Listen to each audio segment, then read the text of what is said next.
everybody, WorldWideRailfanTV here. Today is the first episode of Retired Amtrak Power, or RAP for short. Today, we are talking about the General Electric E60CH and E60MA locomotive. The E60 was an electric locomotive for Amtrak built in 1973.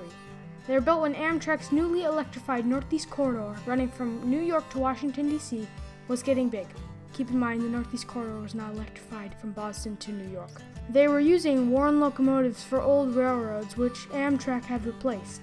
The equipment that was used were the unreliable Penn Central Bud Metroliners, old Pennsylvania Railroad GG1s, and Penn Central GG1s. As the demand for high-speed rail service on the Northeast Corridor grew, Amtrak realized they needed brand new locomotives. Amtrak's solution to the problem was buying new locomotives. In 1973, Amtrak ordered 26 new E60CH locomotives from General Electric. They were a modified version of the E60C, which is an electric freight locomotive that are still used to this day on Arizona's Black Mesa and Lake Powell Railroad. The E60CH was the same as its freight counterpart, except it was geared to run at high speeds for the Northeast Corridor. They were numbered 950 through 975. 15 of these locomotives had steam generators to power Amtrak's old coaches that were hand-me-downs from fallen flag railroads before. The other 11 had head-end power generators, which is what is used to power modern-era coaches. Soon, 9 of the 11 which had steam generators were fit with head-end power, as the Amfleet coaches became more popular. They were originally painted in Phase 2 paint, but by their last year, 2003, they were in Phase 3 livery. Amtrak expected them to be capable of replacing GG1s and Metroliners, but they had many problems due to having 6 axles and weighing 426,000 pounds. They would lean to the side on curves, causing the rails to break. This caused derailments and crashes.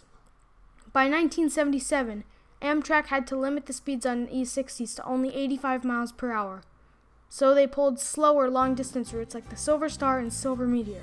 This is when Amtrak ordered the first 53 AEM-7 locomotives, which were very successful and lasted into 2015.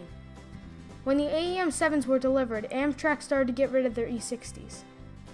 2 were sold to a mine railroad in Arizona called the Navajo Mine Railroad, and 10 were sold to New Jersey Transit.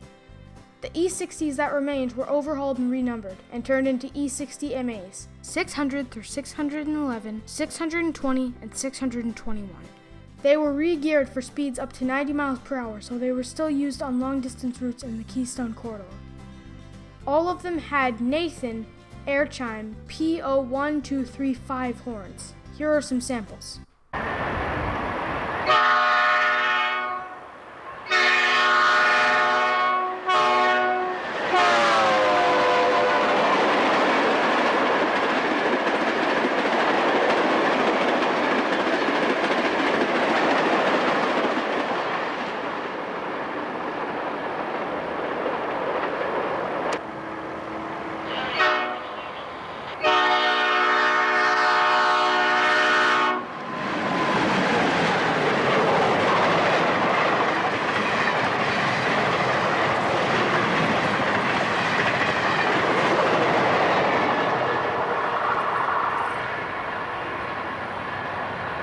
By 2003, the last of Amtrak's E60MAs were retired.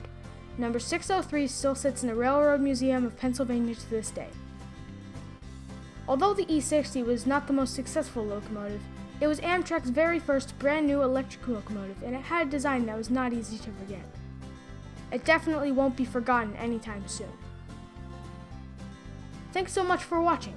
Here are some sources who helped provide images, videos, and audio for this video. Please go check them out. I will continue this series if you all like it. Tell me what you think in the comments, and also say what locomotive I should talk about next. Next episode, I'm planning on talking about the HHP-8, but if I should do a different locomotive, please say so in the comments section below. Thanks so much for watching. WorldWideRailfanTV, signing off.